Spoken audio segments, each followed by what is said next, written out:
78 years ago, the largest German battleship built up until that point began its first and last voyage. The mission would take less than 2 weeks, but would catapult the ship into naval history as one of the most recognizable names of any warship to sail the seas.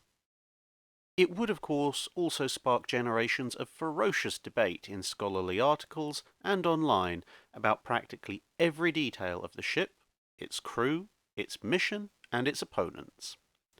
Well, today we're going to tell the story of Operation Rhine, the final voyage of the battleship Bismarck.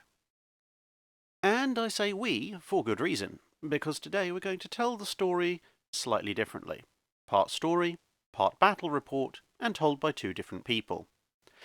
78 years ago, we might very well have been on opposite sides slinging shells at each other over the icy waters of the Atlantic.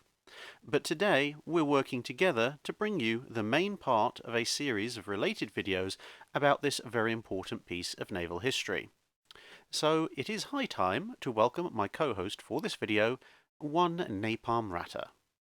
Hello there. My name is Napalm Ratter and I'm a gamer/YouTuber from Bavaria. That's the southern part of Germany that produces the good beer.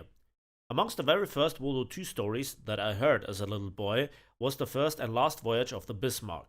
What a fascinating story it was, and still is, and also what a name, Bismarck. Not only the name of the Iron Chancellor, but also of that one ship that dared to fight the British and nearly got away with it. Nearly. The more I read about the ship and the more I saw on TV and on the internet, the more I realized that the story of the Bismarck was bigger and many aspects in one documentary or book weren't really covered in the next one. The whole story and more details had to be brought together.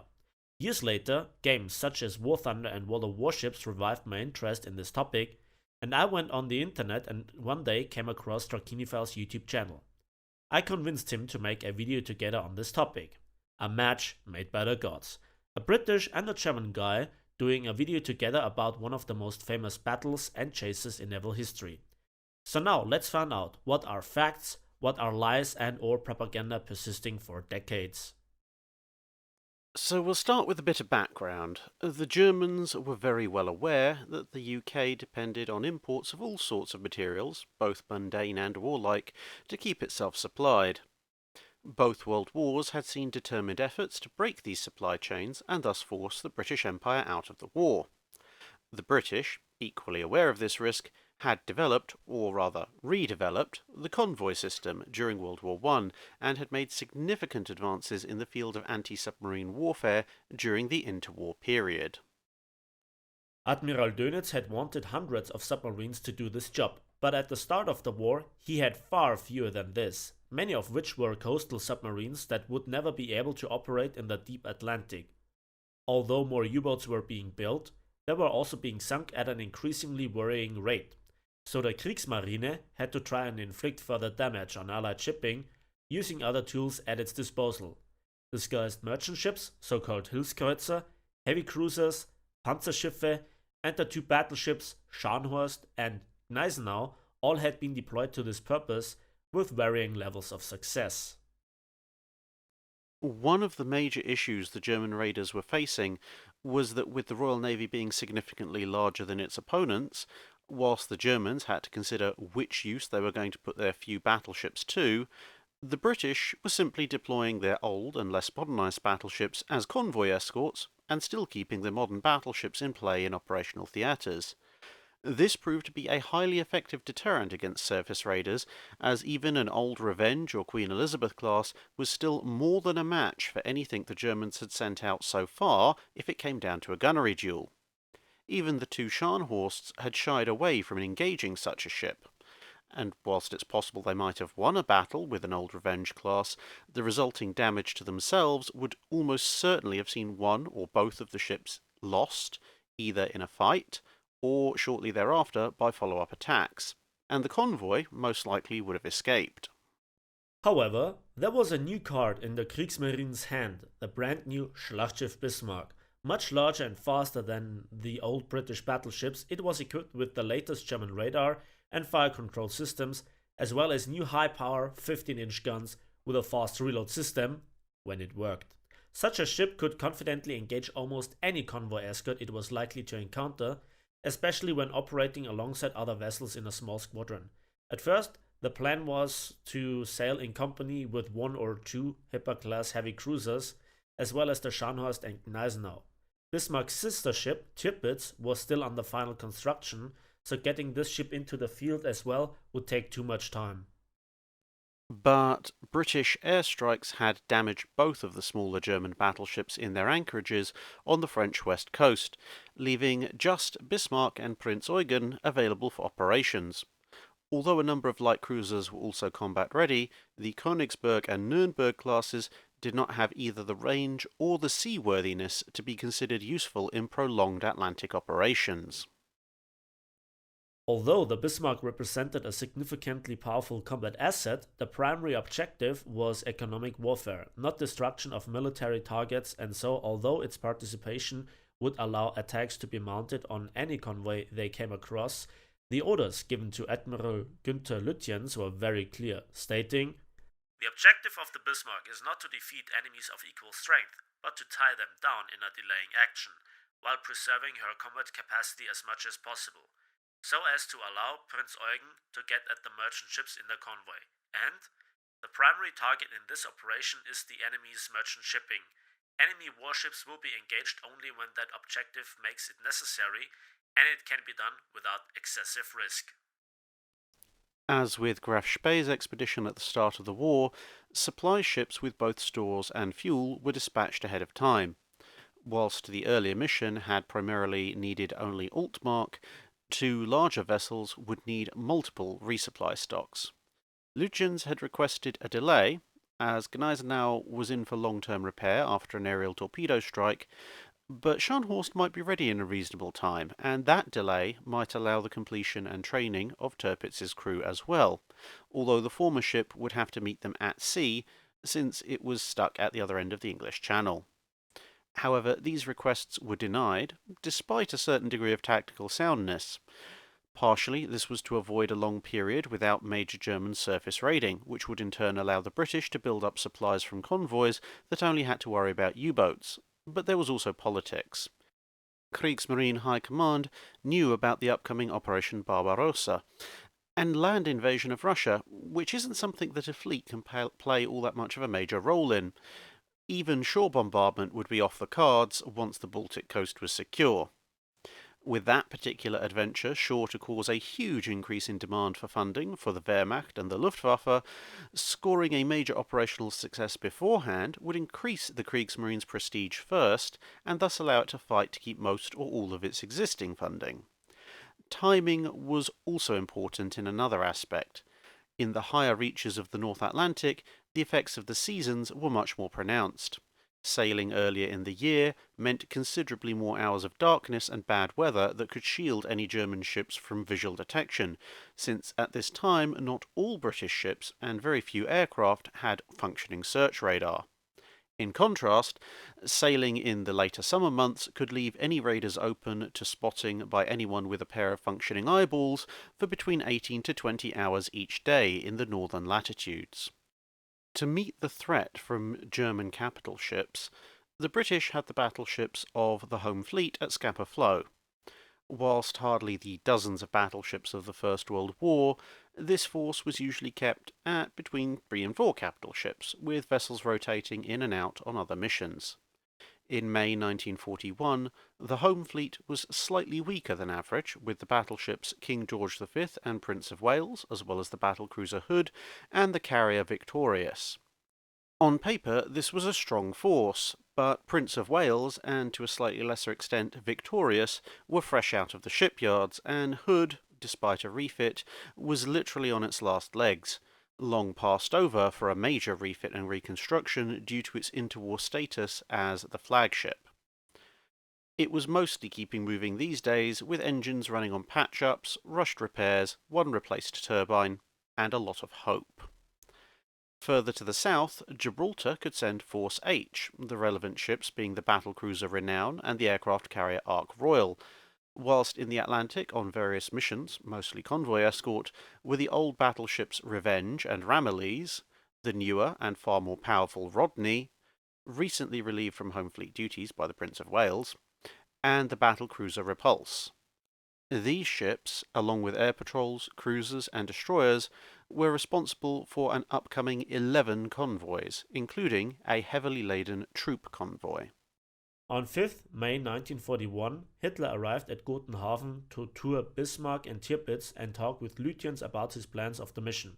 Just under 2 weeks later, Lutyens reported that Bismarck and Prince Eugen were ready to go, and so orders were issued to start the mission on the 19th of May. Compared to a normal crew complement, the Bismarck sailed with over 100 extra men, about 40% of which were the admiral's staff, and the rest being additional sailors in anticipation of the need to crew captured transport ships during the operation. Early in the morning, she met up with Prince Eugen and a small escort of destroyers and minesweepers, along with Luftwaffe air cover. Once well out of sea, on the 20th, Captain Lindemann informed the ship's crew via loudspeakers of what they were actually about to try and accomplish. Swedish forces quickly spotted the Germans, with both Swedish aircraft and the cruiser Gotland separately encountering the German formation and reporting back to their headquarters. Whilst Kriegsmarine High Command wasn't worried by these incidents, the command officers aboard Bismarck believed secrecy had been lost. And they were right. The Swedish report mysteriously arrived in the mail of the British naval attaché to Sweden, who then informed the Admiralty. The codebreakers at Bletchley Park were also supplying information that an Atlantic raid was about to occur, since they had decrypted reports that Bismarck and Prince Eugen had taken on prize crews and requested additional navigational charts. As a result, a pair of Spitfire recon aircraft were sent to the Norwegian coast to look for the German ships. In return, German aerial recon showed the home fleet still at anchor, thus convincing many that the British were not in fact aware of the operation. That evening, the formation reached the Norwegian coast, and only Bismarck, Prince Eugen, and the 3 destroyers continued on. The next day, the 21st, they spotted recon aircraft overhead, but without fighter cover could do little against the high-altitude aircraft, and instead set about repainting the ship from the more varied Baltic camouflage to a more standard grey that was better suited for Atlantic operations. This obviously had to be done at anchor, and so they managed to acquire a pair of Luftwaffe fighters as cover against air attacks. But another recon Spitfire managed to fly right over them at 26,000 feet and got good quality photos. With this information to hand, the home fleet was made ready.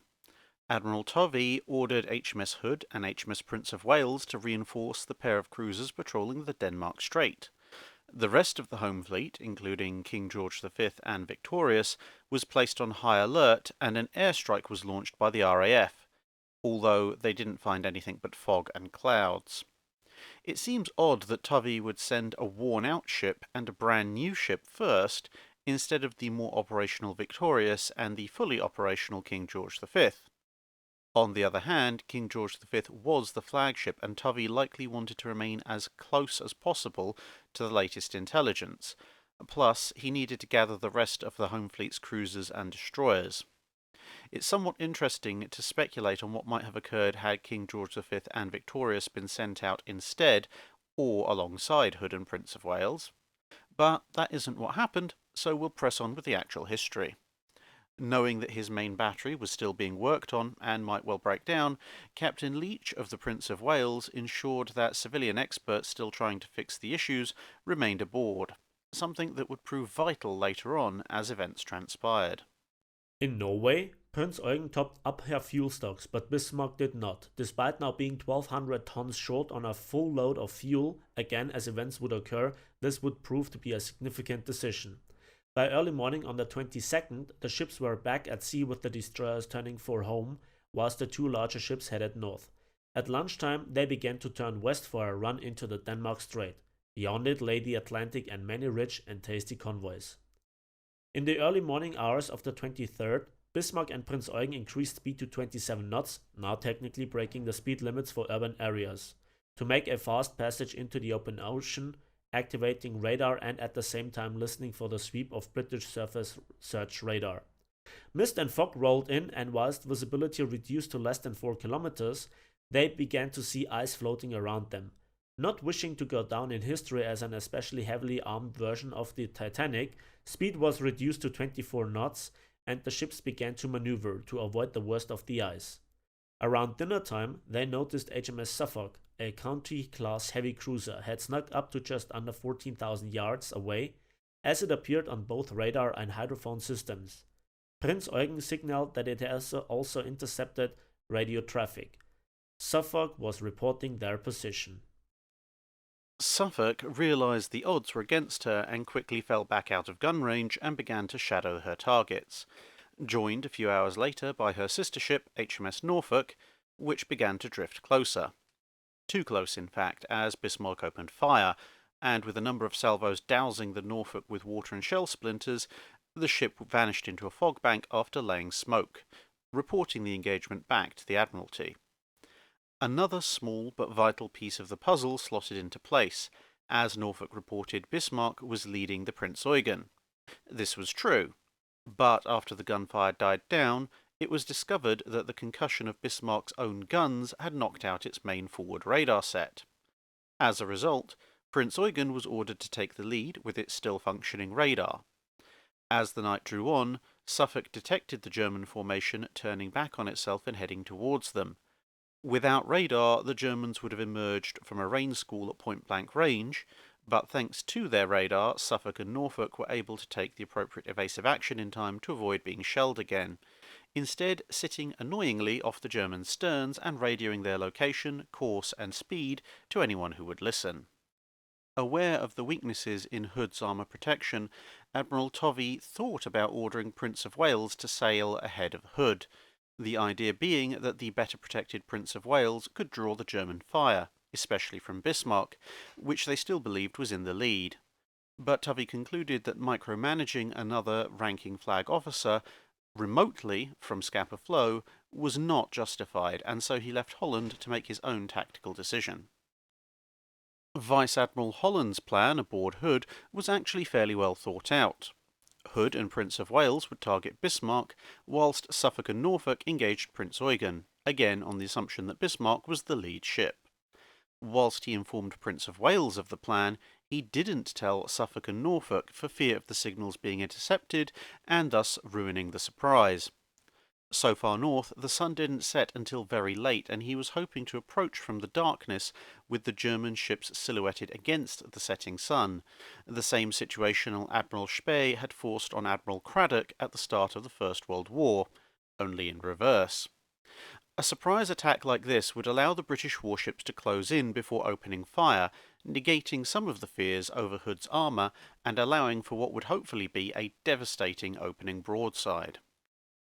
Unfortunately, Suffolk temporarily lost contact with the German fleet, and without accurate speed and course data, the Hood and Prince of Wales were forced to turn and detach their destroyers to start a search pattern.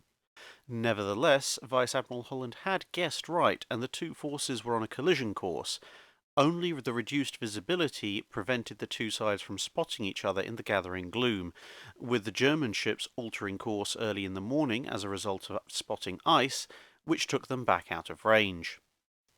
Just before 0300, Suffolk regained contact with Bismarck, with Holland rapidly working out that his forces were now about 35 miles away, their new positions meaning that the closing angle was much wider, and so the rate of closure would be slower. Regardless, the ships increased speed to 28 knots and made for their targets. As the weather cleared in the morning on the 24th May, the German hydrophone operators heard new sounds, powerful turbine engines about 20 nautical miles away and closing fast from the southeast. A few minutes later, smoke was spotted on the horizon, and through the early morning haze came the onrushing forms of HMS Hood and HMS Prince of Wales under the overall command of Vice Admiral Holland. Aboard the Bismarck, Admiral Lutyens ordered the crew to battle stations, and the four main battery turrets began to swing to port. The Battle of the Denmark Strait was about to begin.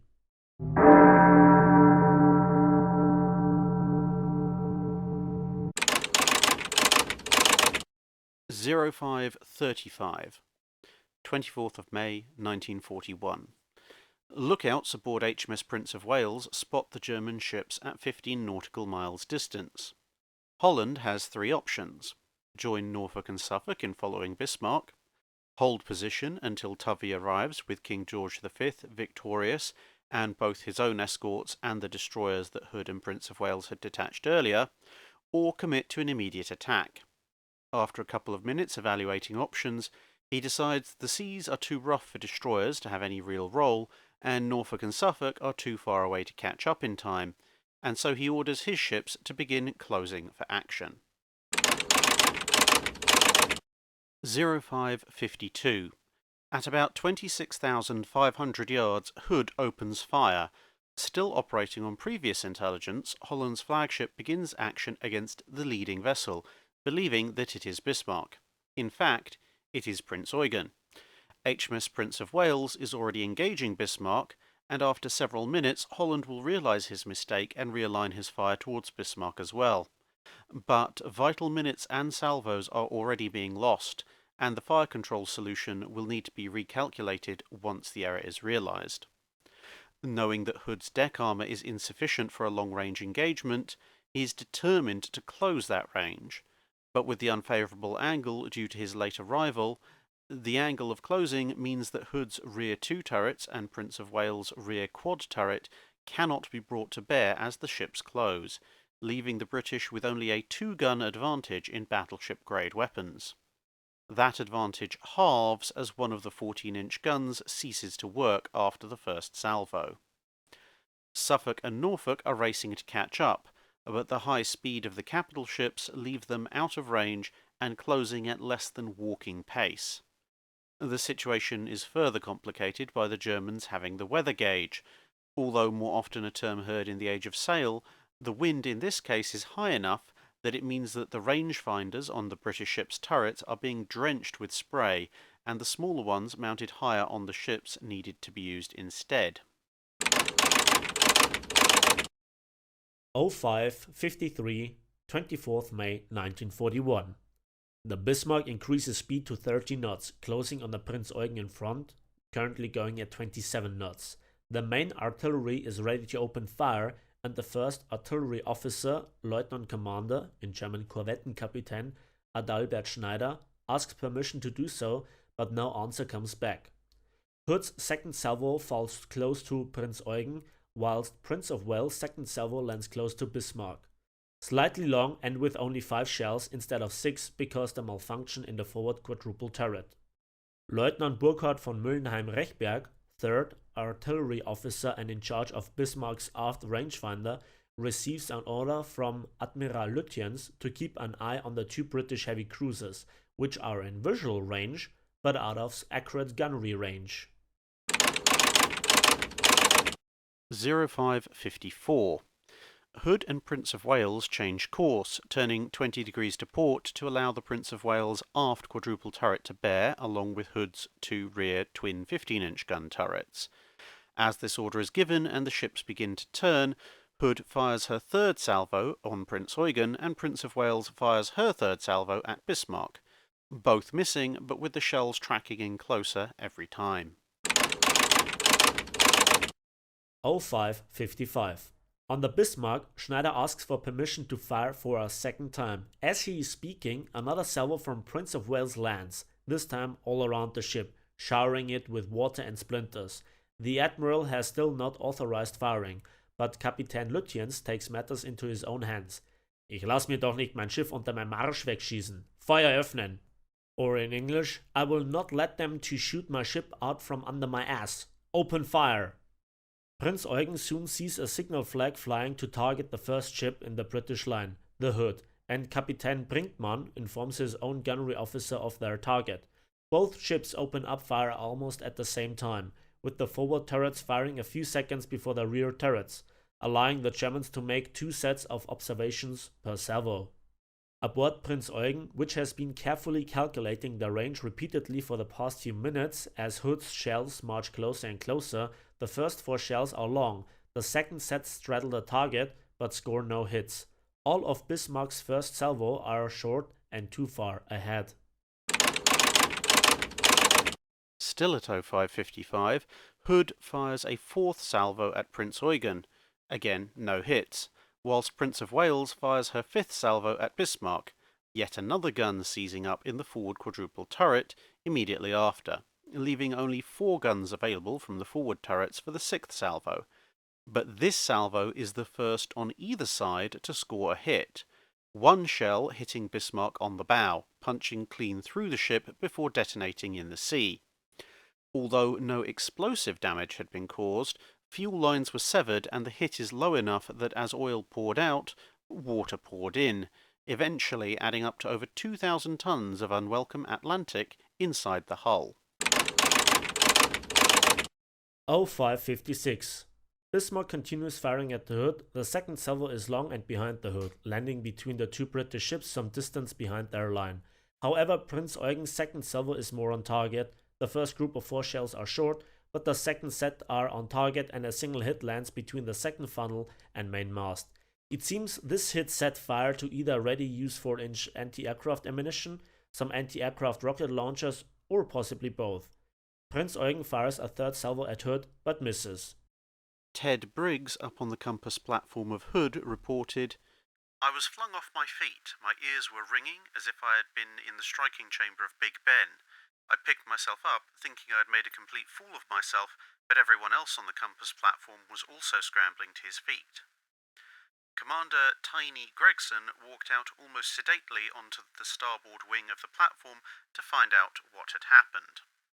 When he returned, he informed us that she has hit us on the boat deck and there is a fire in the ready-use lockers. Closer to the ammunition fire, Petty Officer Edward Bishop came aft and ordered 3 of Hood's crewmen to help put it out, to which they replied, "Well, when it stops exploding, we will." Hood fires salvos 5 and 6 at Prince Eugen, still only using her forward turrets, but again misses. Prince of Wales fires salvos 7 and 8 at Bismarck, but both sets of shells go over the target.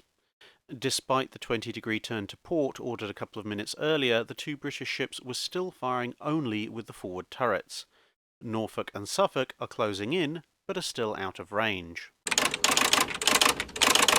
0557. Both German ships continue to concentrate on the hood. Prinz Eugen fires salvo 4 and 5, whilst Bismarck fires salvo 3. 1 shell from each ship hits hood. The shell from Bismarck knocks out the fire control tower on hood, killing almost everyone there. The shell from Prinz Eugen hits the forward superstructure, bursting in a room where a couple of hundred sailors, primarily from the anti-aircraft battery crews, are sheltering, killing many of them and starting another fire. The distance has closed quickly, and the 3 5.9-inch turrets on Bismarck's port side fire on the Prince of Wales, whilst the 4 twin 5.25-inch turrets on the starboard side of Prince of Wales fire on Bismarck. The Hood fires salvo 7, still with only the 4 forward 15-inch guns against Prince Eugen, while Prince of Wales fires salvo 9 at Bismarck, using her rear turret as well as the remaining forward guns. This salvo scores another hit on the German battleship under the waterline, exploding against the torpedo bulkhead and causing another fuel leak. 0558. Admiral Lutyens decides that with hits being scored repeatedly on his ship, it is not wise to leave the Prince of Wales firing against Bismarck unopposed, and orders Prinz Eugen Wechsel auf linken Gegner, or change to left enemy. Bismarck fires salvo 4 at Hood, falling short but on the correct bearing, whilst Prinz Eugen fires salvo 6, her last at Hood, followed by salvo 7 at the Prince of Wales. Prince of Wales fires salvos 10 and 11 at Bismarck, both land short, and after this, another gun goes offline. This one's in the rear turret, leaving the ship with 7 operational guns. A Sunderland flying boat appears and notices 2 fires aboard Hood, watching as Hood's salvo 8, still only with the forward guns, miss Prince Eugen yet again. 0559. Prinz Eugen fires 2 more salvos, 8 and 9 at Prince of Wales, but does not hit the target. Prince of Wales fires salvo 12 and salvo 13, scoring a 3rd hit on Bismarck. This one lands in the middle of the ship under the mainmast, smashing the front of one of the ship's boats and damaging the catapult system used to launch the reconnaissance aircraft. But without any substantial resistance to its passage, the shell passes through and hits the sea beyond the ship, leaving a neat hole in the starboard hull. Hood fires salvo 10, reportedly the first using all 8 guns at Prince Eugen, but still fails to hit her. Another signal is made for a further 20-degree turn, whilst Norfolk and Suffolk continue to close, with Norfolk almost in range of the Bismarck.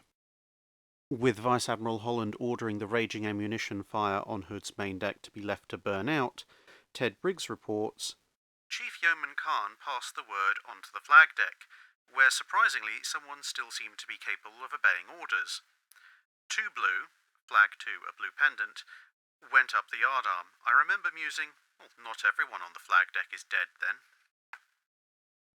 Bismarck fires Salvo 5 in 2 groups. The first 4 shells fired by turrets Anton and Bruno are short, but the second set from Caesar and Dora straddle the Hood amidships. The time is 0600 hours on the 24th of May, 1941. Captain Leach, aboard Prince of Wales, is only 750 metres away from Hood and reports, I happened to be looking at the Hood at the moment when a salvo arrived, and it appeared to be across the ship somewhere about the mainmast. In that salvo there were, I think, 2 shots short and 1 over, but it may have been the other way around. But I formed the impression at the time that something had arrived on board the Hood in a position just before the mainmast and slightly to starboard. It was not a very definite impression that I had, but it was sufficiently definite to make me look at the Hood for a further period.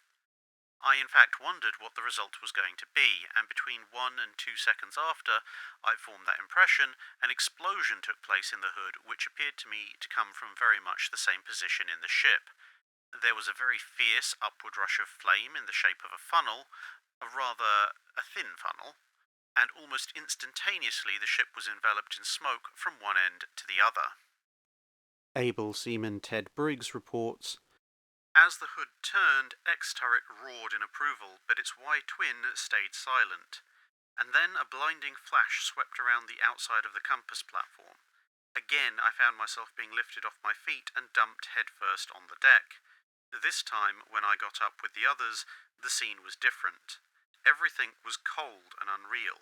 The ship, which had been a haven for me for the last 2 years, was suddenly hostile. Bob Tilburn, further down in the ship, reported, The next shell came aft and the ship shook like mad. I was next to the gun shield, so I was protected from the blast, but one of my mates was killed and the other had his side cut open by a splinter. It opened him up like a butcher and all his innards were coming out. Back on the bridge, as Ted Briggs and the rest of the bridge crew hauled themselves to their feet, he continued to report, After the initial jarring, she listed slowly, almost hesitatingly, to starboard. She stopped after about 10 degrees, when I heard the helmsman's voice shouting up the voice pipe to the officer of the watch, Steering's gone, sir. The reply of, Very good, showed no signs of animation or agitation. Immediately, one of the officers ordered, Change over to emergency steering. Although the Hood had angled to starboard, there was still no concern on the compass platform. Holland was back in his chair. He looked aft towards Prince of Wales, and then retrained his binoculars on the Bismarck. Slowly the Hood righted herself. Thank heaven for that, I murmured to myself, only to be terrorised by her sudden, horrifying cant to port. On and on she rolled, until she reached an angle of 45 degrees. The explosion breaks the ship in 2, and it goes down so quickly that the suction takes down everyone who has managed to make it into the water, with the exception of Briggs, Tilburn, and Midshipman William Dundas, who are all dragged under, but an expanding gas bubble, possibly caused by the collapse of an internal compartment or the explosion of one of the boilers, propels all 3 of them back to the surface. Without this lucky phenomenon, Hood almost certainly would have been lost with all hands. As it is, only these 3 men will survive. 1,415 of their shipmates will go down with the Hood. The explosion in question was most likely a very fast burn of the main gun charges, and was almost silent with a very tall column of fire, consistent with some of the losses of battle cruisers at Jutland. First, the fire was very clear, indicating a high heat, then yellow, then red, then becoming a grey mushroom of dark and dense smoke. Debris cascaded down all around as the explosion broke the ship into two separate pieces around the mainmast area. Large quantities of fuel oil poured out from ruptured tanks and started burning on the sea, and as Hood went over to port, this accelerated into a final plunge from which she would never return. The broken hull caused the stern section to sink first, going down rapidly, shortly followed by the bow, which began to swing upwards until it was at about a 45-degree angle before beginning a final plunge beneath the waves. Somehow, as the last of the battlecruiser began to accelerate downwards, witnesses on both sides report the forward turrets firing one last defiant salvo before slipping beneath the Atlantic. Ted Briggs recounts, "This was it, I realised, but I wasn't going to give in easily. I knew that the deck head of the compass platform was above me and I must try to swim away from it. I managed to avoid being knocked out by the steel stanchions, but I was not making any progress. The suction was dragging me down, the pressure on my ears was increasing each second, and panic returned in its worst intensity. I was going to die. I struggled madly to try and heave myself up to the surface, but I got nowhere. Although it seemed an eternity, I was underwater for barely a minute. My lungs were bursting. I knew that I just had to breathe. I opened my lips and gulped in a mouthful of water. My tongue was forced to the back of my throat. I was not going to reach the surface. I was going to die. As I weakened, my resolve left me. What was the use of struggling? Panic subsided. I had heard it was nice to drown. I stopped trying to swim upwards. The water was a peaceful cradle. I was being rocked off to sleep. There was nothing I could do about it, so good night, Mum. Now I lay me down. I was ready to meet God. My blissful acceptance of death ended in a sudden surge beneath me, which shot me to the surface like a decanted cork in a champagne bottle. I wasn't going to die. I trod water as I panted in great gulps of air. I was alive." Tilburn had a similar experience, stating, "I had my sea boots on and a very tight belt. I paddled around in the water and took my knife and cut my belt so I could breathe properly. Then I looked around and saw the ship was rolling over on top of me. It wasn't a shadow, it was a big mast coming down on top of me. It caught me across the back of the legs and the radio aerial wrapped around the back of my legs and started pulling me down. I still had my knife in my hands, so I cut my sea boots off and shot to the surface. I looked up to see the Hood with her bows in the air. Then she slid under." Up above, the Sunderland was still flying over the action, and at this point the German ships open up with an intense anti-aircraft barrage. Aboard the Bismarck, reactions on the apocalyptic detonation on the horizons were mixed. Wilhelm Wieck, commander of one of the ship's starboard 20mm forward batteries, noted that none who witnessed the terrible scene could remain indifferent. Some were elated over the victory. However, he also noted that some of the sailors nearby had tears in their eyes as the British ship sank. They had empathy for the seamen who were losing their lives in the brief hellstorm the German guns had unleashed. Ahead, Prince Eugen fires salvos 10 and 11 at Prince of Wales, obtaining no hits. Prince of Wales fired on the Bismarck with her 14th through 16th salvos during this period, with all shells falling short of the target. Everything happened so fast that Bismarck continued firing at Hood even as it went down, so Salvo 6 landed well ahead of the rapidly vanishing wreck. 0601. The last remnants of Hood are almost gone as Prince of Wales now finds itself on a collision course with the wreck. The battleship makes an emergency starboard turn, pointing its bow toward the Germans and masking the rear turret again, although one of the disabled forward guns has started working again. On board the Prinz Eugen, Kapitän Brinkmann sees the Prince of Wales closing and orders the torpedoes readied for launch as the remaining target is almost in range. Bismarck now switches target to the Prince of Wales, and since it was following Hood's course closely, the corrections to the fire control solution needed are minimal. Salvos 7 from Bismarck and salvos 12 and 13 from Prinz Eugen are fired to try and find the exact range. The Sunderland withdraws at this point because of the heavy anti-aircraft fire from both German ships.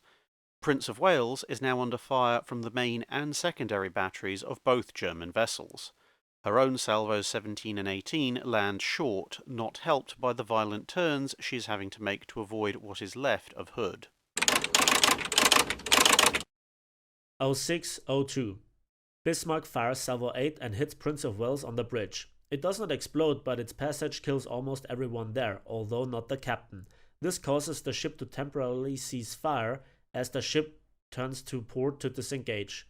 The Prinz Eugen fires Salvo 14 but misses.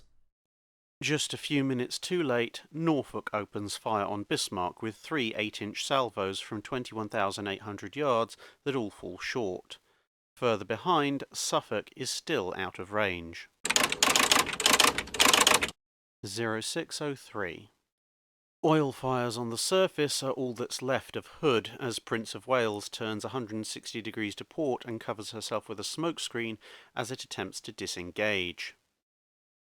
Before this can be completed, Bismarck fires Salvo 9 and scores 2 hits. One shell hit the water well short of the ship, but the fuse fails to detonate and the shell punches through under the belt and comes to rest deep inside the ship. The other shell hits the starboard 5.25-inch fire control station, putting it out of action. Prinz Eugen fires Salvo 16 and 17, finally scoring a hit under the waterline on the stern. The range is so close that even the portside heavy anti-aircraft guns join in. Suddenly, an alarm signal is received on Bismarck from Prinz Eugen. An incoming torpedo has been detected on hydrophones and is confirmed when Kapitän Brinkmann steps out onto the bridge wing and sees the tracks. The only Sunderland wasn't carrying torpedoes, nor was Prince of Wales. The only ship that could have been responsible therefore was the Hood, which presumably must have fired them either as it was sinking or almost immediately before. The Bismarck immediately turns hard to starboard to evade a death blow from the grave, whilst Prinz Eugen likewise takes evasive actions.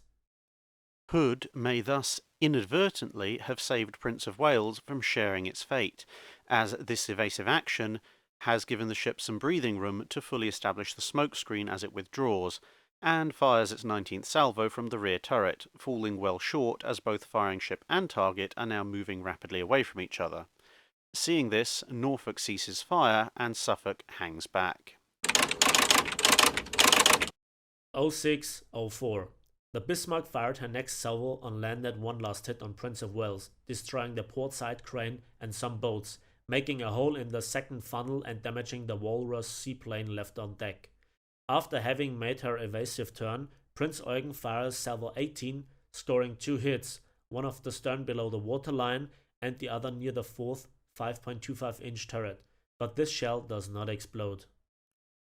Prince of Wales fires salvo 20 from the rear turret, but again falls short as Norfolk and Suffolk pick up their shadowing stations. 0605. Distances are increasing and Bismarck salvo 11 and Prinz Eugen's salvo 19 score no hit, with fire becoming less accurate and their own turns plus Prince of Wales' evasive actions ruin the fire control solutions. Prince of Wales fires her last salvo, number 21, from the sole remaining functioning gun in the rear turret, landing close to Bismarck's bow. 0606. Over the next few minutes, Bismarck fires salvo 12 and 13 and Prinz Eugen fires salvo 20 to 23 for no results, as the Prince of Wales ship's courses cross several times, and soon after Admiral Lutyens orders both ships to cease fire. Kapitän Lindemann doesn't agree and wants to chase the Prince of Wales to finish her off. But Admiral Lutyens knows his orders prohibiting any engagement by his units unless it was necessary to sink merchant ship convoys. Following the Prince of Wales back towards the UK could have further exposed his ships, and he was concerned that the Royal Navy was probably converging on the battle area. And with that, the Battle of the Denmark Strait is over. The entire engagement, from the first shell fired to the last shell that lands, has taken about a quarter of an hour.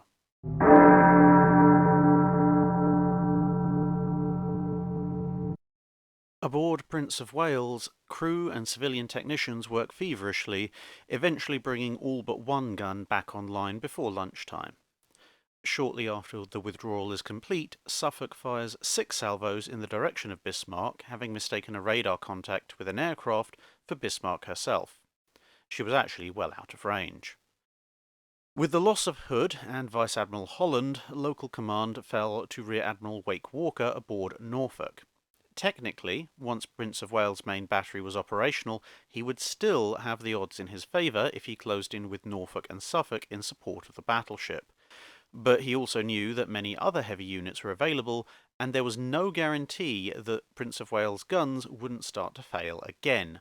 And so he chose to shadow the Germans until at least King George V and Victorious could arrive. The first good sign was that just before 0800, Suffolk reported that Bismarck had reduced speed and appeared to be damaged. The flooding caused by Prince of Wales was now causing the tip of the starboard propeller to rise out of the water. Lindemann ordered counter-flooding aft to restore the ship's trim before sending divers into the forecastle to connect the forward fuel tanks with their 1,000 tons of fuel to the rest of the ship via emergency fuel lines. However, both attempts failed, and Lindemann asks for permission to slow Bismarck to weld patches from the inside to the holes in the forward hull. Lutyens initially refuses, but eventually had to agree to slow the ship to 22 knots to allow for some damage control efforts in number 2 boiler room and the auxiliary boiler room to stop the increasing flooding. But this too failed, and boiler room number 2 had to be shut down, reducing top speed to 28 knots. Noticing the leaking fuel oil, Lutyens ordered Prince Eugen to drop back and see how much of a trail she was leaving astern. It was bad news. The oil slick was broad enough to cover both sides of the ship's wake, was all colors of the rainbow, and gave off a strong smell, all of which helped disclose Bismarck's location. Without access to the forward fuel tanks and accounting for the fuel burn since leaving Germany, they had about 3,000 tons of usable fuel left, not enough for effective raiding, and now they had a British squadron following their every move.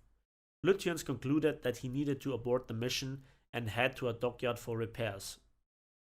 Confusion related to identifying ships had not been limited to the British side. As the Bismarck sailed away from the battle area, Lutyens reported battlecruiser, probably Hood, sunk. Another battleship, King George V or Renown, turned away damaged. 2 heavy cruisers maintained contact. Shortly afterwards, he sent the ship damage report and his changed plan of actions back to the headquarters. Since Prince Eugen had not sustained damage in the battle, it was to be detached to continue the commerce raiding mission whilst Bismarck made for port. The problem the Germans faced was which port to head for. Norwegian ports were geographically the closest, but that would mean fighting back past Suffolk, Norfolk and Prince of Wales, with the battleship tailing the other 2 cruisers, plus whatever other elements of the home fleet and RAF might be beyond them, but between Bismarck and Norway. Lutyens was not in a position where he felt he could trust the intel reports coming in from Germany, since until the British had come over the horizon that morning, his best information said that Hood was somewhere down in Africa, and there had been nothing on any King George V class battleship in UK waters at all. Both sets of information had obviously been blatantly wrong. Still, Capitaine Lindemann thought Bergen may still be the best bet, but Lutyens chose the French port of Saint-Nazaire. Although further away, the seas were more open in that direction, allowing more room to outmaneuver pursuers, U-boats could be deployed relatively quickly, and it would leave the battleship in the same vicinity as the 2 Scharnhorst class, which would make a powerful battle group once Bismarck was repaired, even more so if Prince Eugen survived her commerce raiding.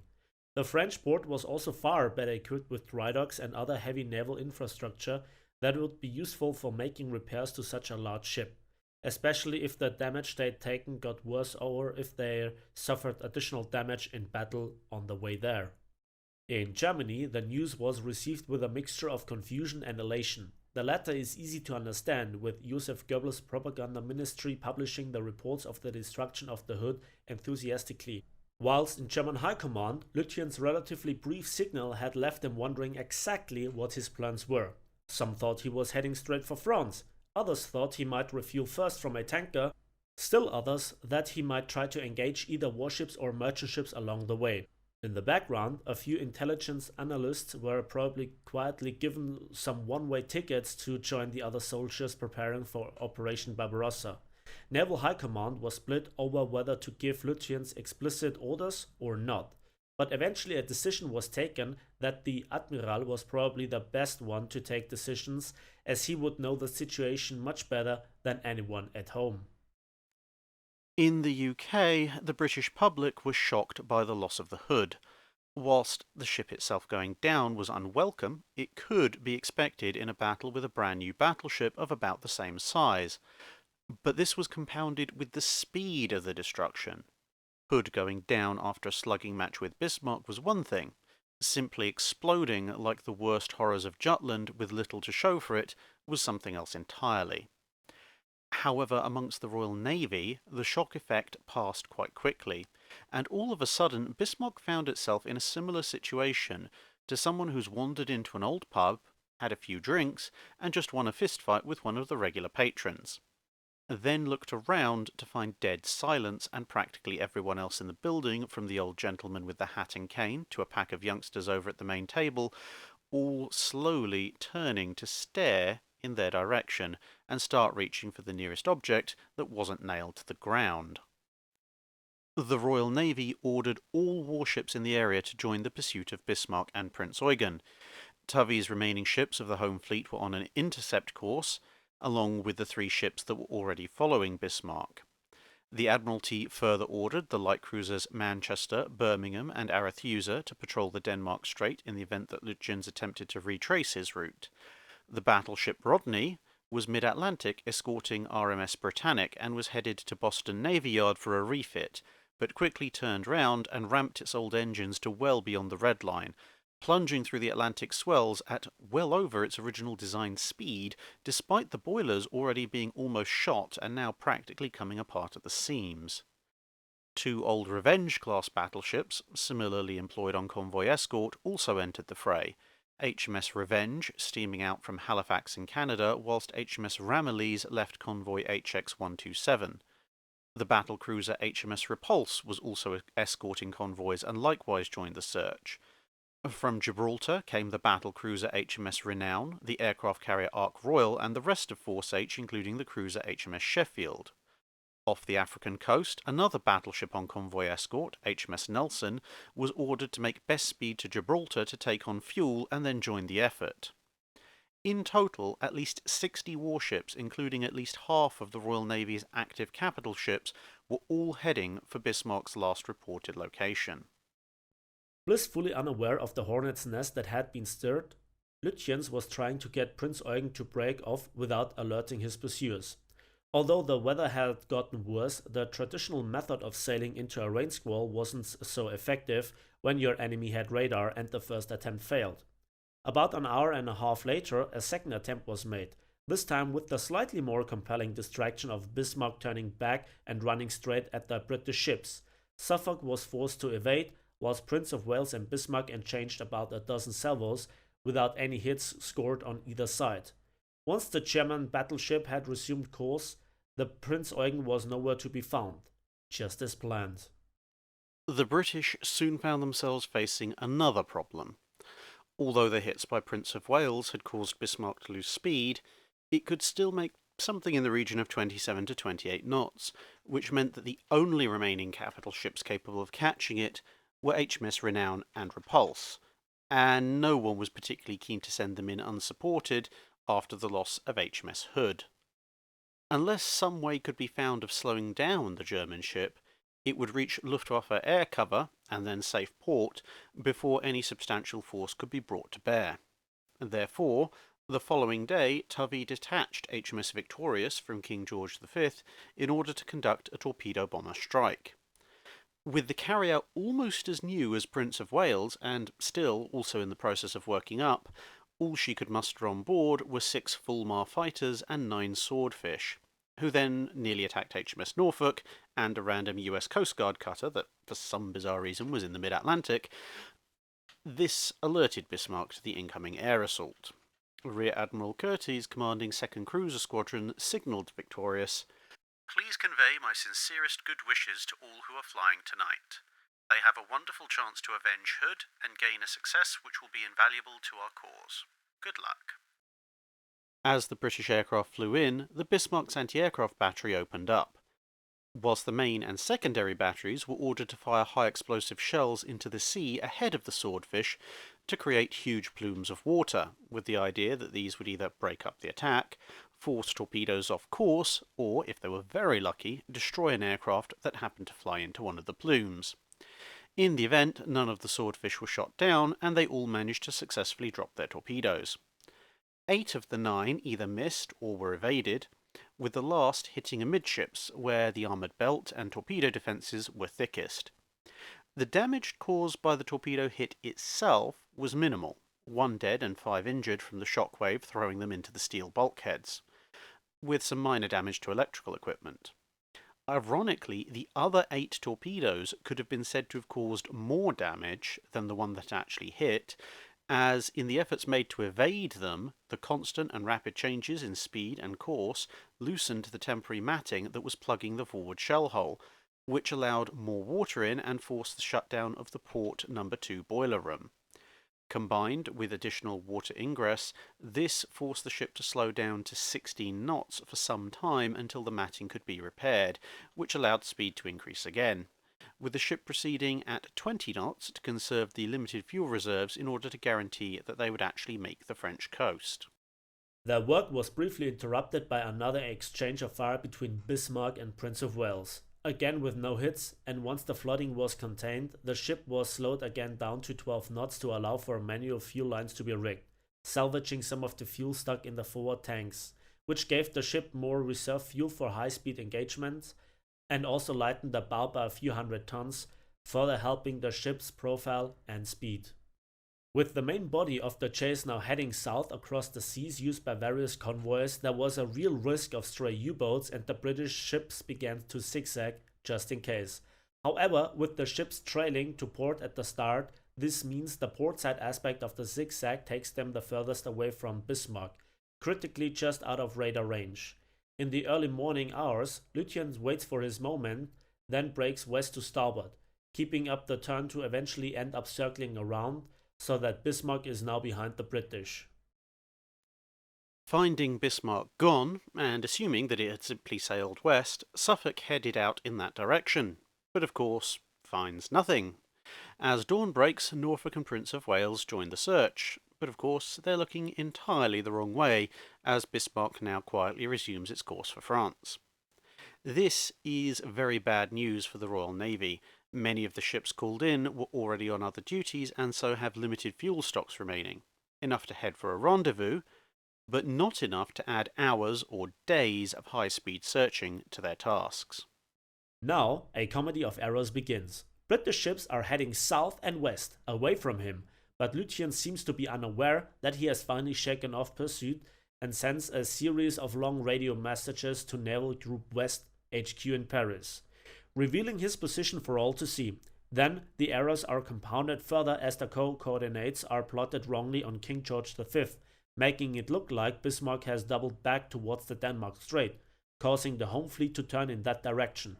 After almost half a day, someone realizes the mistake, but by now Bismarck has of course moved positions, so again its location is unknown, and the ship now has a substantial lead over ships that were previously almost caught up. Finally, something starts to go right for the British when their signals decryption, along with French resistance reports, indicate that the Luftwaffe is relocating units to provide air support for Bismarck. These reports indicating that the ship is now heading for the closer but more vulnerable port of Brest. In response, a squadron of Catalina flying boats based in Northern Ireland head south to cover the sea lanes. Just before 10:30 hours on the 26th of May, a Catalina flown by a US Navy pilot on loan spots the first oil and then the ship itself. That's the good news. The bad news is that at current course and speed, Bismarck will reach air cover long before any of the heavy surface units can catch it. Wilhelm Wieck takes the opportunity to talk with some of the forward gunnery crew, who mention that during the main battery firing over the past few days, there are sometimes interruptions with the communication and data they're receiving from the ship's fire control centres that seem to coincide with the ship firing salvos. Unknown to the chatting crewmen, It's an artifact of certain data communications cables that are not protected by heavy armour, then being subject to the shock of the 15-inch gun blasts, much like the knocked-out forward radar set was. Victorious, Prince of Wales, Suffolk, and Repulse are forced to break off due to low fuel. Nelson, Revenge, and Ramillies are now far too far away. This leaves King George V, Rodney, Renown, and Ark Royal as the only major vessels left in the game, with Ark Royal being the only ship actually capable of inflicting damage in time. Following the Catalina's reports, Ark Royal's own patrolling swordfish confirmed the Germans' location, not more than 60 miles away from the carrier, and return for an immediate strike, whilst Admiral Somerville, commanding Force H, also orders HMS Sheffield to move forward to shadow the battleship. With a remarkably quick turnaround time, the swordfish head back out, although the weather is not exactly pleasant for carrier operations, one pilot noting, "The wind was gusting over the deck at up to 50 knots, even though the ship had reduced speed to moderate the deck movement. The after end of the flight deck was pitching something like 50 feet up and down, and the waves were so high that even the 60-foot height from waterline to flight deck of Ark Royal was still sometimes taking it green over her bows. Renown's weather decks were continuously awash, and we couldn't see Sheffield through all the spume and spray. The aircraft, as their throttles were opened, instead of charging forward on a level deck, were at one moment climbing a slippery slope, the next plunging downhill towards the huge seas ahead and beyond. Some of them seemed to touch the wave tops as they fell off the bows. Others were nose up as they came unstuck, but thanks to the skill of our pilots, they all flew away safely." However, having not been warned of Sheffield's new orders, they dive in to attack the first big ship they spot, which is of course the Sheffield. This turns out not to be entirely a tragedy. Sheffield survives thanks to the new magnetic torpedo detonators malfunctioning hopelessly, and at the same time it points out that the weapons are incredibly faulty.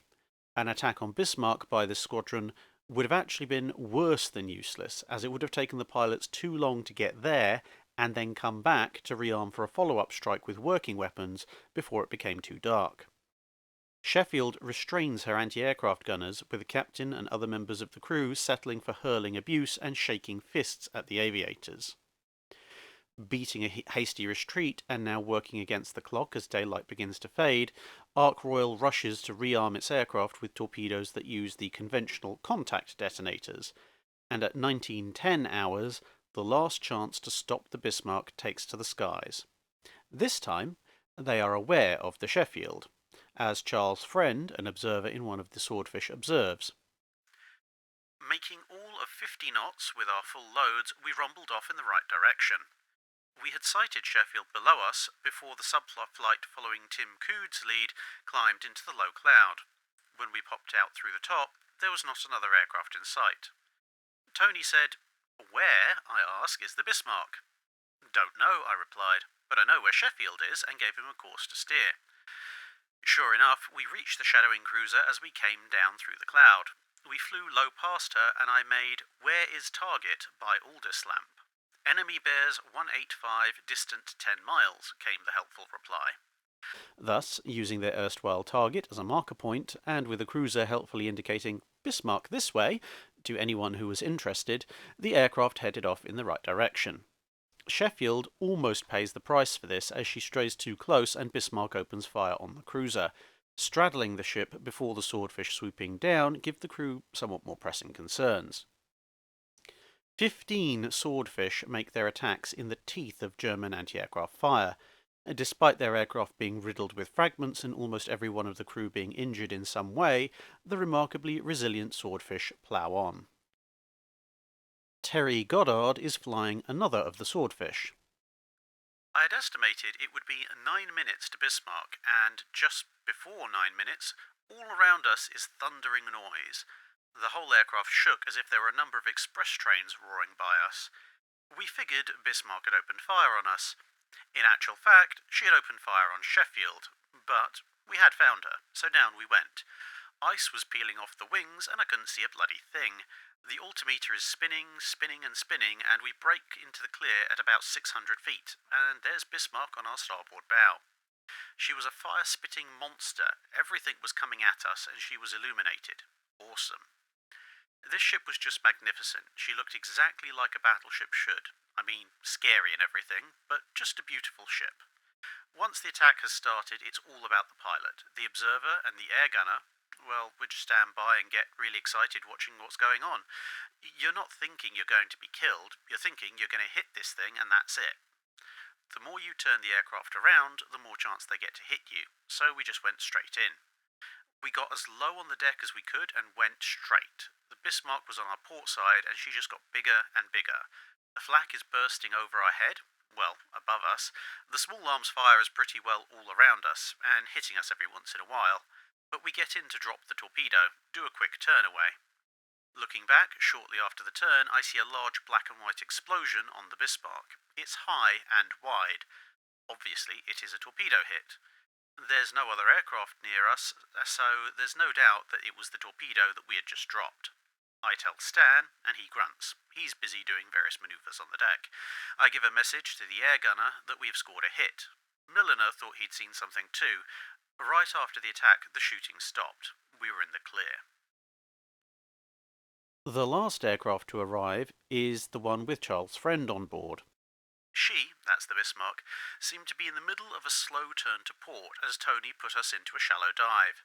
He aimed carefully and dropped at about 800 yards from her port side. Bismarck turned violently away as the whole ship exploded in a flash of guns firing at us, as we did the best we could in weaving and jinking. I saw a column of water rise amidships on her side. The rear gunner, Pimlott, was firing his Vickers machine gun at the now distant Germans. Great splashes spurted up around us. I said, "You ought to steer toward the splashes. They'll overcorrect and miss us." "Bugger that," Tony answered, and forged on at about 100 knots, and we were soon out of range untouched.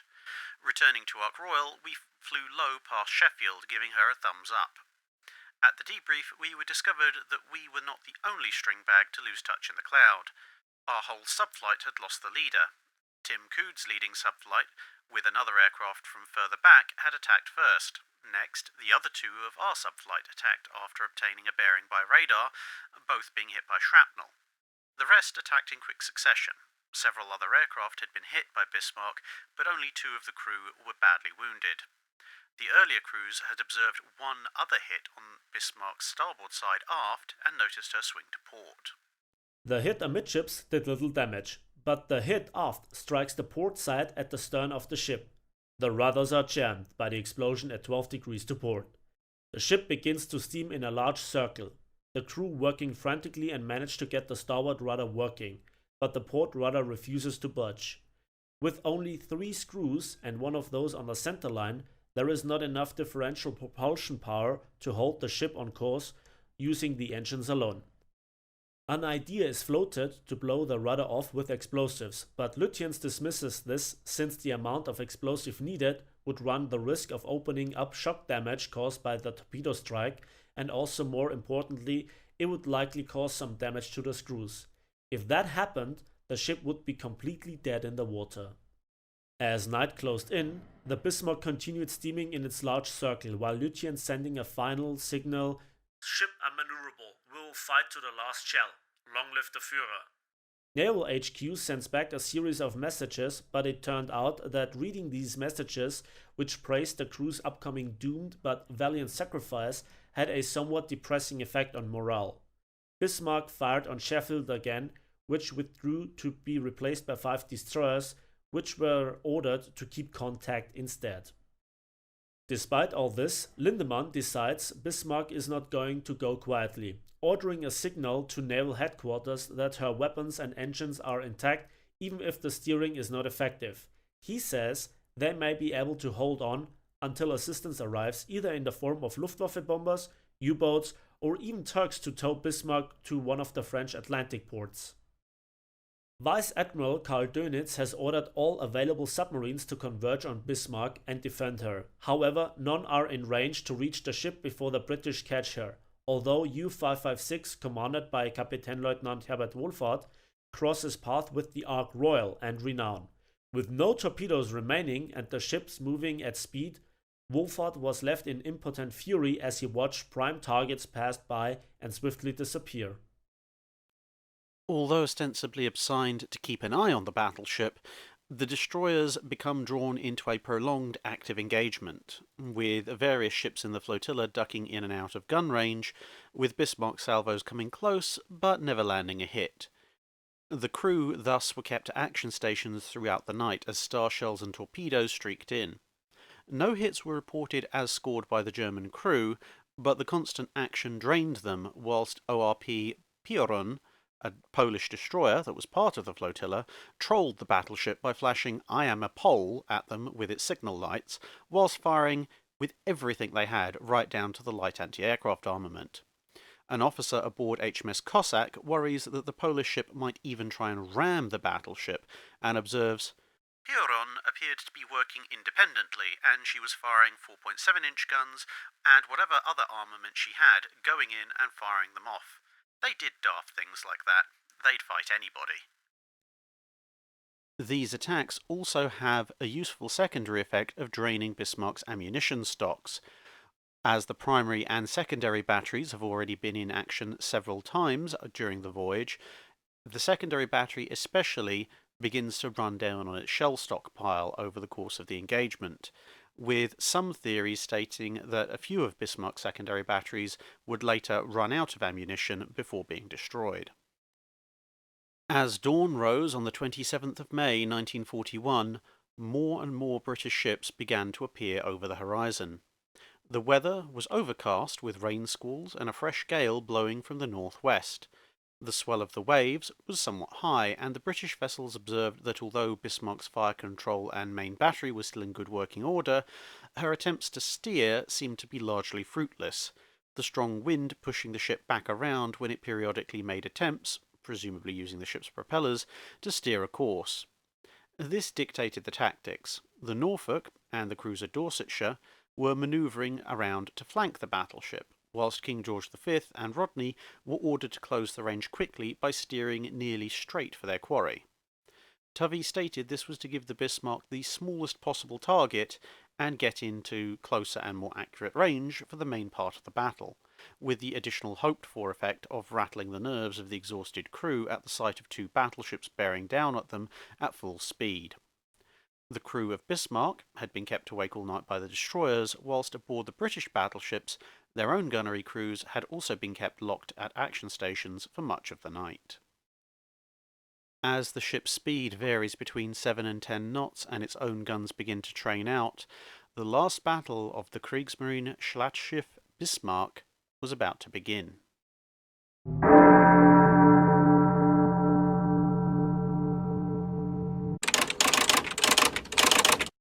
0708 hours, 27th of May 1941.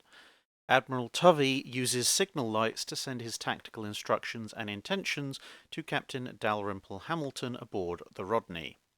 "Am changing course to look for enemy. Keep station 1200 yards or more as you desire and adjust your bearings. If I do not like the first setup, I may break off the engagement at once. Are you ready to engage?" Rodney acknowledges and surges forward, the engineers asking one last great effort from their straining engines. 0710. At German High Command, a signal comes from Admiral Lütjens indicating that he wants his war logs picked up by a U-boat, as earlier attempts to launch one of the Arado float planes on this mission has failed, due to damage on one of the catapults caused days earlier in the Denmark Strait by one of Prince of Wales' shells. The nearest submarine is U-556, which is ordered to make a rendezvous, but her fuel reserves are too low. Instead, U-47, commanded by Kapitänleutnant Eitel Friedrich Kentrath, receives orders to proceed. 0847. HMS Rodney opens fire at a range of about 22,000 yards. Although much older than King George V, the issues that had plagued her 16-inch guns in her early years were mostly solved by now, and her all-forward turret layout allows her to bring her entire battery to bear at closer bearings than the newer Home Fleet flagship, although at the moment she's only firing with the forward two turrets. 1 minute later, King George V opens up with its own forward turrets. 0849. Bismarck's first salvo in reply is fired aimed at Rodney using only turrets Anton and Bruno, the forward turrets, since the rear turrets Caesar and Dora could not be brought forward enough. Some steering was evidently still possible as Bismarck begins to turn to starboard, presumably to bring the rear turrets into action. The British initially start a gentle turn to keep out of the arc of the rear turrets, but Bismarck's course alters back to port and instead Rodney begins its own turn to unmask its rear sea turret. King George V heads the other way as the British battleships split up. 0854. HMS Norfolk joins in the action with her 8-inch guns, whilst Bismarck's second salvo straddles HMS Rodney.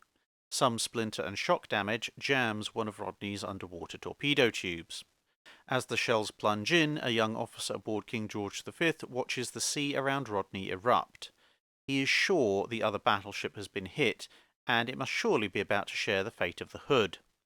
Instead, the long silhouette of the battleship emerges from amidst collapsing, shrapnel-laced geysers, its guns snarling 16-inch replies at the German battleship. Aboard Rodney, the lack of German shell hits is attributed to the ship's captain, who is observed to be making minor course corrections each time a salvo lands, often with the next German barrage landing roughly where the ship would have been, if not for that slight alteration in direction. 0900.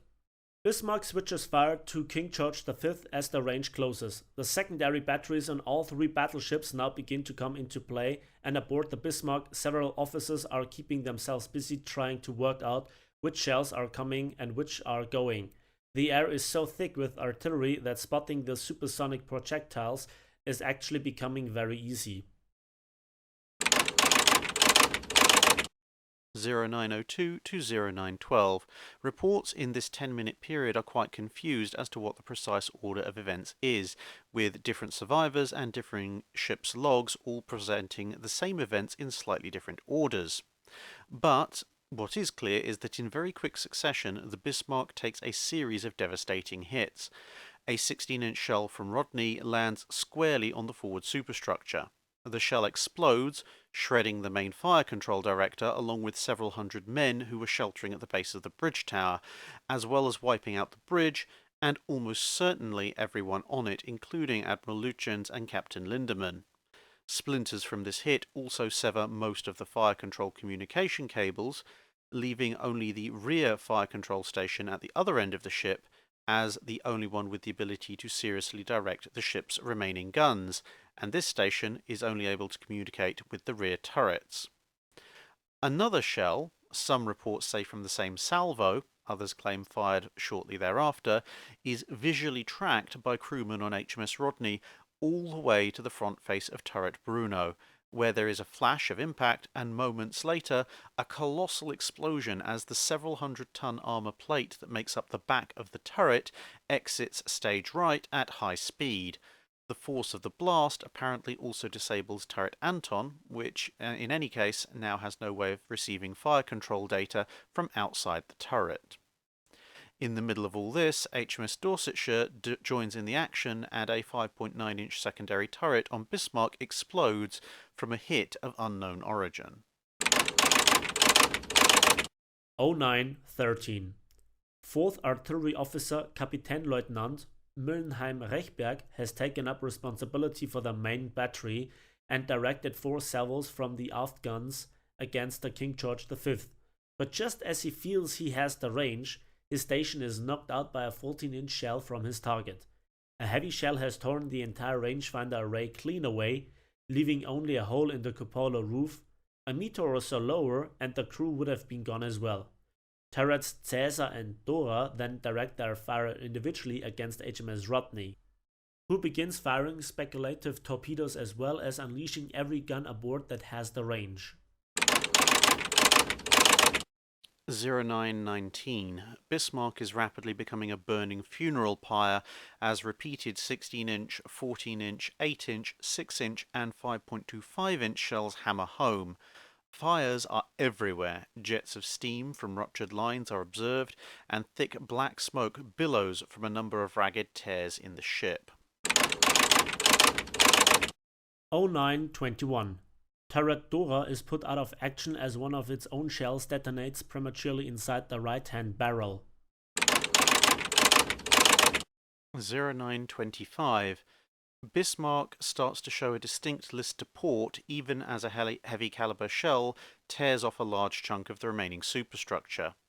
Rodney and King George V are now circling their prey at point-blank range, with gunnery officers on Rodney observing 16-inch armour-piercing shells punching clean through the ship and into the sea beyond. The conning tower resembles a Swiss cheese as the flattening trajectory of close-range action means more and more shells are smashing apart Bismarck's upper works rather than hitting the sides of the hull. But with the list increasing, there's obviously been some damage done underwater as well. 0927.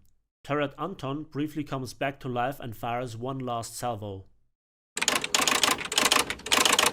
0930. From the gunnery director's position aboard HMS Rodney, a strange sequence of events is observed aboard Bismarck. One particular fella stood on top of B turret on Bismarck waving his arms in semaphore. I saw this through my porthole and told the gunnery officer, Lieutenant Commander Crawford, and he says, I don't want to know about any signal now.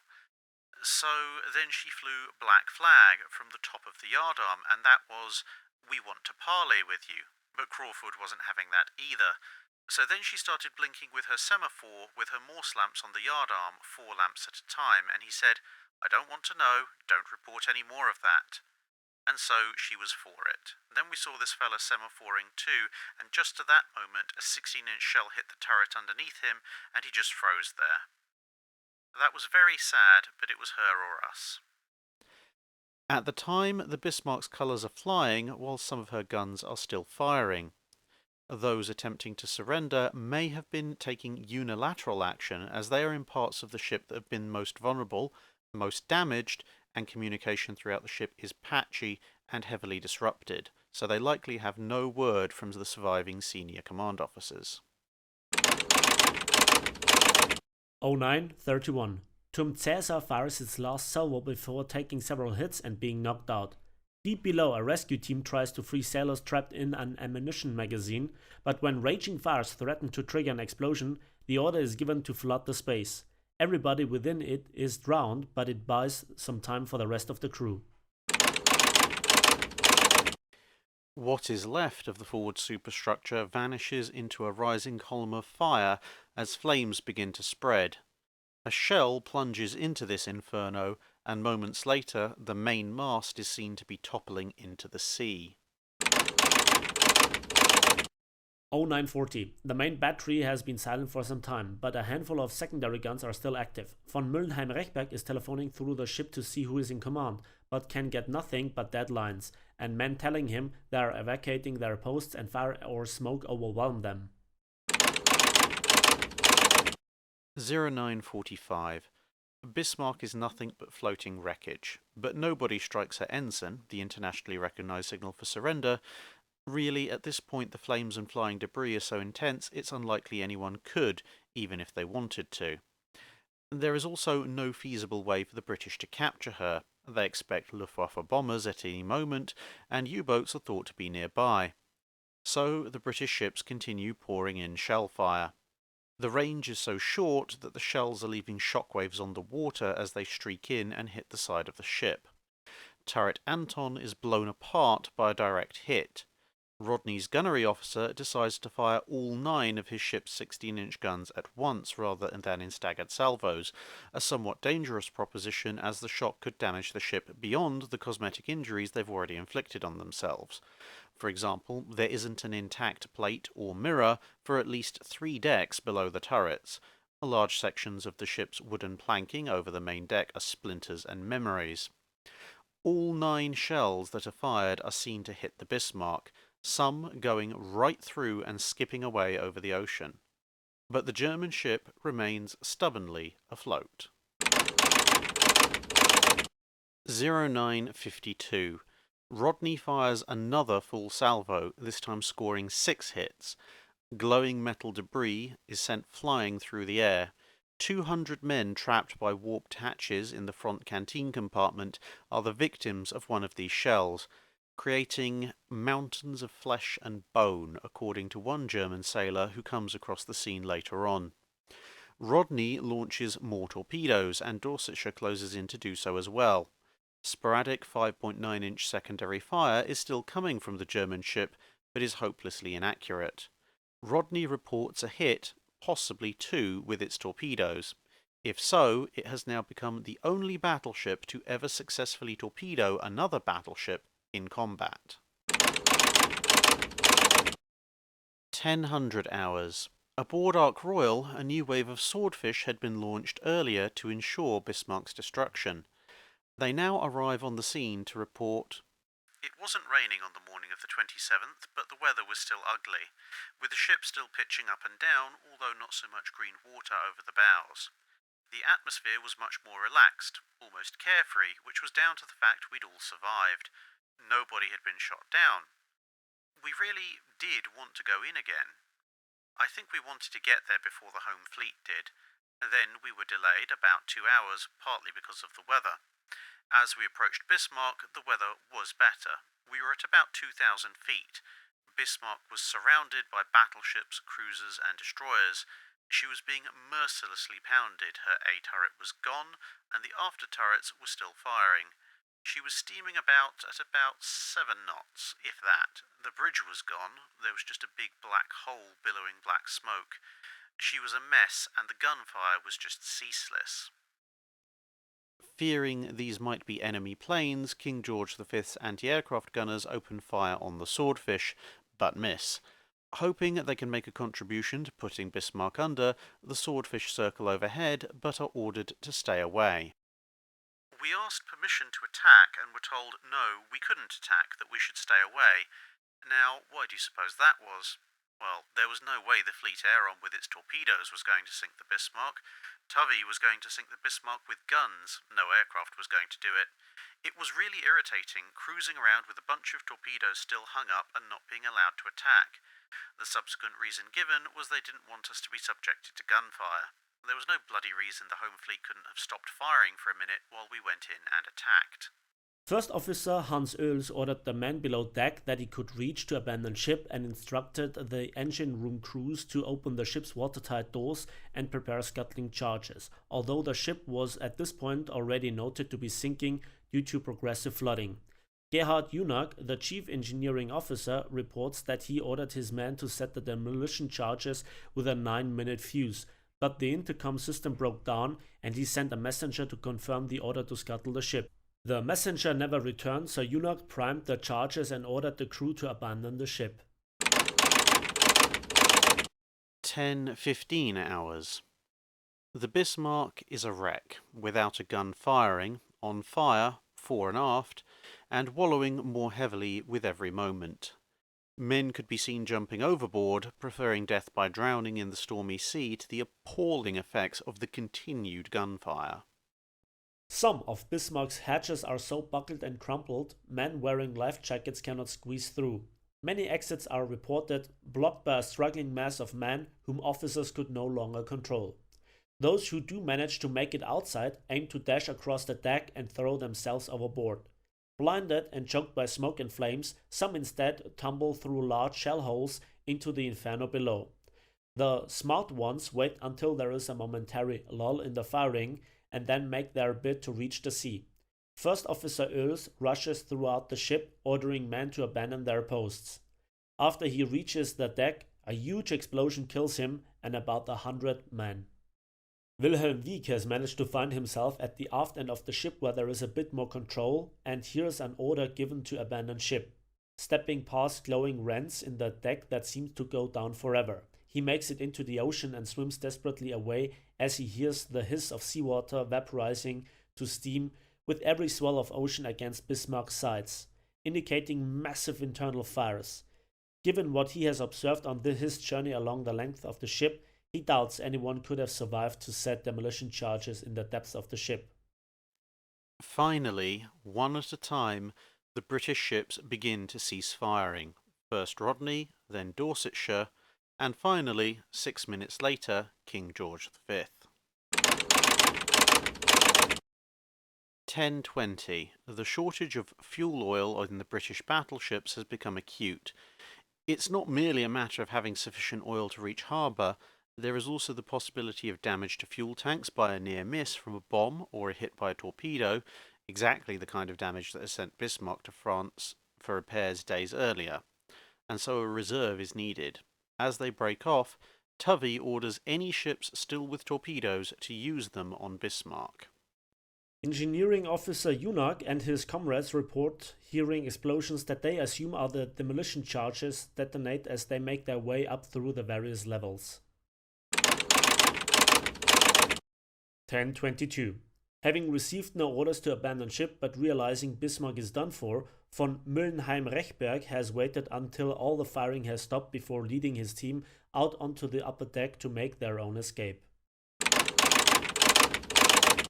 1026. Dorsetshire fires 2 torpedoes in one side, scoring hits before heading around to fire more torpedoes at the other side of Bismarck. 1039. As Dorsetshire's next set of torpedoes strikes home, the Bismarck begins to roll over and sink. Capsize. Von Müllenheim-Rechberg orders his men to salute their fallen comrades and then jump over the side. More than 700 men are in the water. Most of them will die. The swordfish from Ark Royal continue to circle powerless to assist them. The bow of the German battleship rears up out of the ocean, and with a hiss of steam, the Bismarck slips beneath the waves for the final time.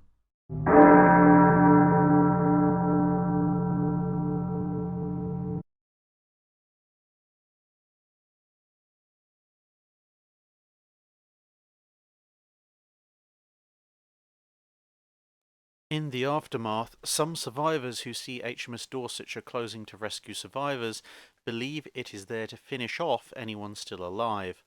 One member of the crew, Otto Peters, was washed off Bismarck's upper deck as the ship went down.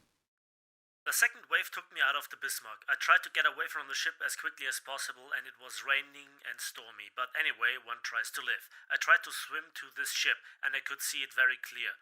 The Union Jack, so it must be a British ship, and I thought, now they are going to kill us in the water. Coming closer to the ship, I saw they had ropes down, and so I thought to myself, now they are going to pick us up.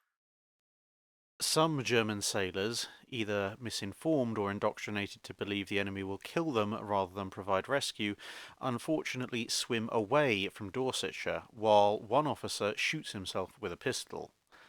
One of the men aboard Dorsetshire reports, "We received a signal from the Admiral to collect survivors. We did it because they were seamen doing their job of work and we had done our job, which was to sink the Bismarck.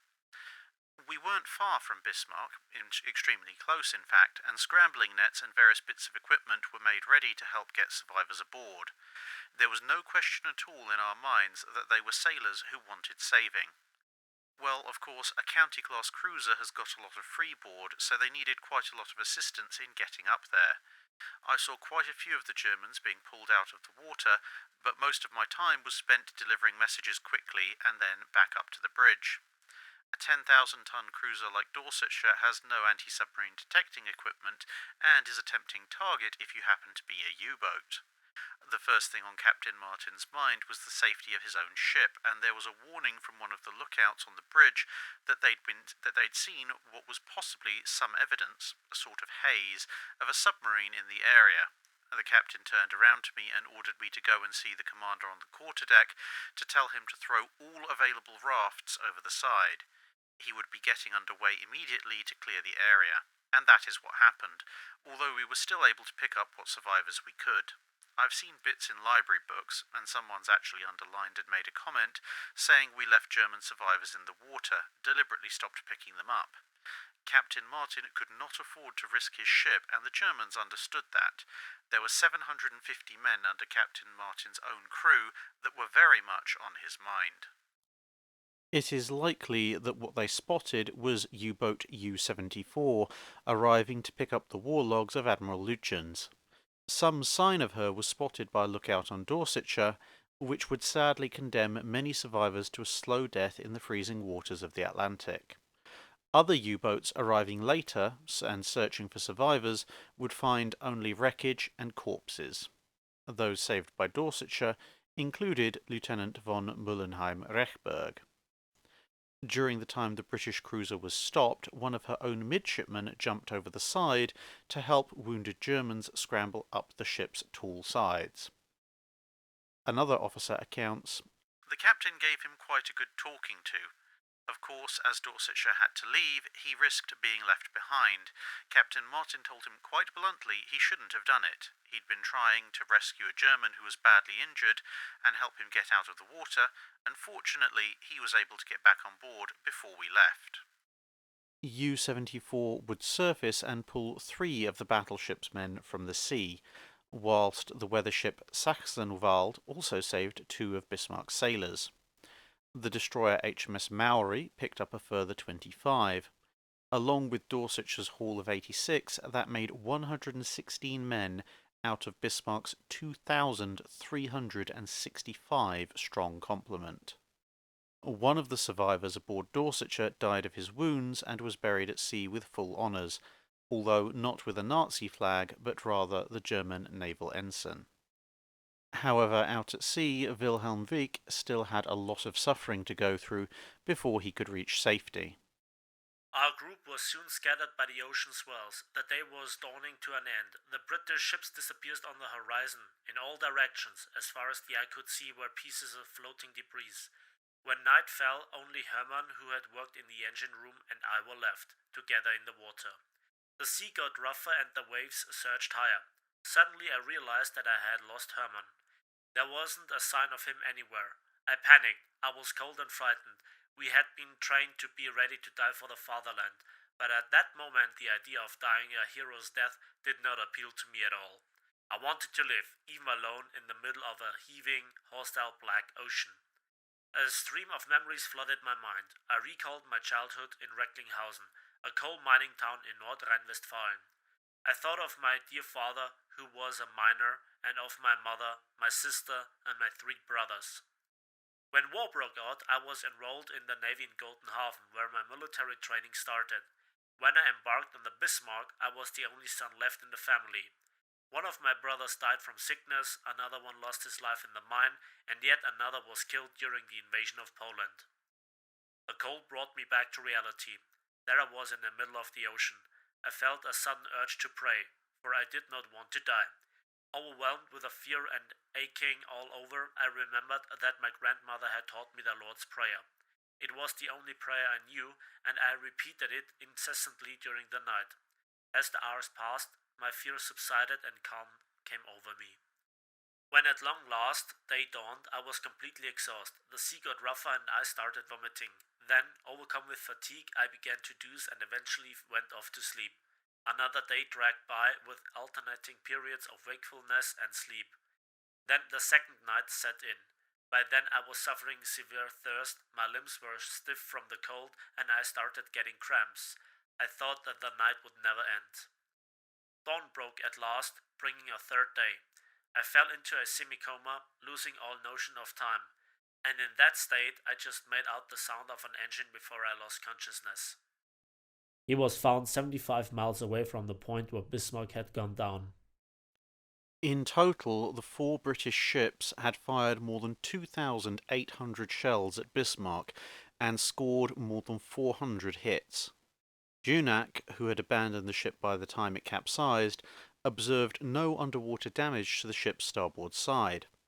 Von Mullenheim-Rechberg reported the same, but assumed that the port side, which was then underwater, and was the side that had been engaged by the majority of the battleship's fire, had been more significantly damaged.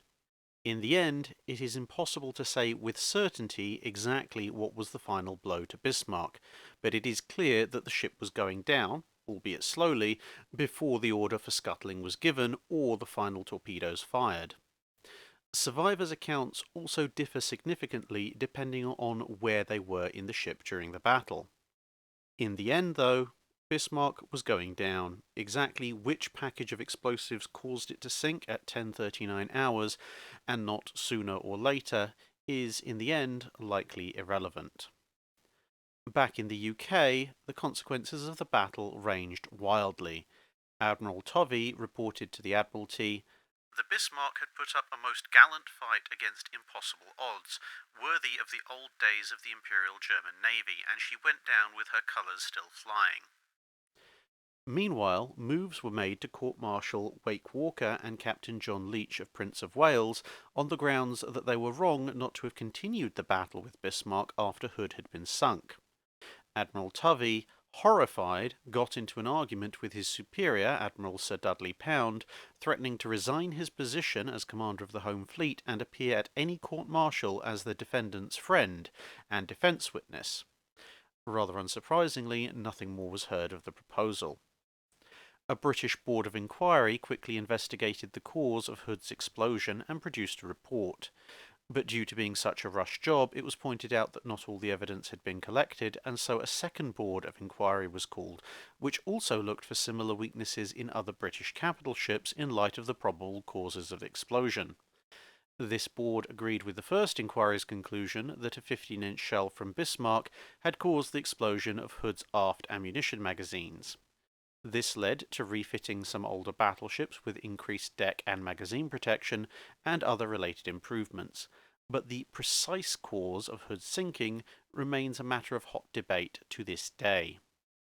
With her notable performance against Bismarck, HMS Rodney would find itself kept on a short leash near the home fleet for some time as insurance against the emergence of the Tirpitz, until with the entry of more King George V class vessels and the United States of America into the war, she could be released to other duties. In Germany, Admiral Räder formally reported the loss of the Bismarck to Hitler in early June. Hitler asked why Lutyens didn't fight past the Prince of Wales to return to port the way she had come after the Battle of the Denmark Strait. Even if that resulted in the loss of the Bismarck, he argued, the British would have lost two capital ships. Räder admitted that, seen in retrospect, a defeat of the Prince of Wales would have of course been a greater victory. However, Lutyens had to keep his operational orders in view as long as his ship were in a position to carry them, which meant attempting operation against merchant shipping if at all possible. For the Kriegsmarine, the sinking of the Schlachtschiff Bismarck was probably the worst single blow of the war.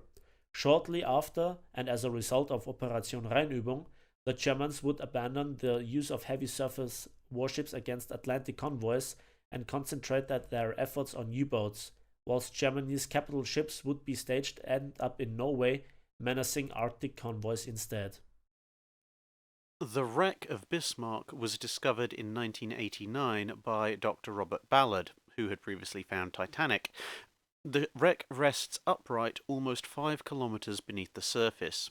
This initial survey found no underwater penetrations of the ship's belt, although a good portion of this area was submerged under mud. 8 holes were found in the hull above the waterline. Ballard noted he found no evidence of internal implosions, which occur when a hull that is not fully flooded sinks. Whilst this suggests that Bismarck's compartments were flooded when the ship sank, it does not in fact provide direct support to either scuttling or gunfire theories, as there were plenty of holes in the ship that were repeatedly submerged before the ship went down, in addition to the various torpedo hits. So comprehensive flooding could have come from one, the other, or both sources. The whole of the stern has broken away roughly where the Swordfish torpedo hit, raising questions of possible structural failures, which was a recurring issue in the sterns of a number of large German warships of the World War II period. 3 subsequent expeditions have been conducted, each coming to different conclusions. The fact that a good portion of Bismarck's lower hull remains under mud doesn't help matters that much. Despite their differing viewpoints, the various experts involved generally agree that Bismarck would have eventually foundered, and any scuttling charges merely hastened the inevitable, although how much hastening was involved is of course something where the 4 expeditions have 4 different opinions, although Ballard notes, as far as I was concerned, the British had sunk the ship regardless of who delivered the final blow. And that concludes this very extended look at the first and last voyage of the Bismarck. Look out in the next few weeks for further specials on Bismarck's design and construction, as well as an in-depth look on the possible causes for the sinking of the Hood.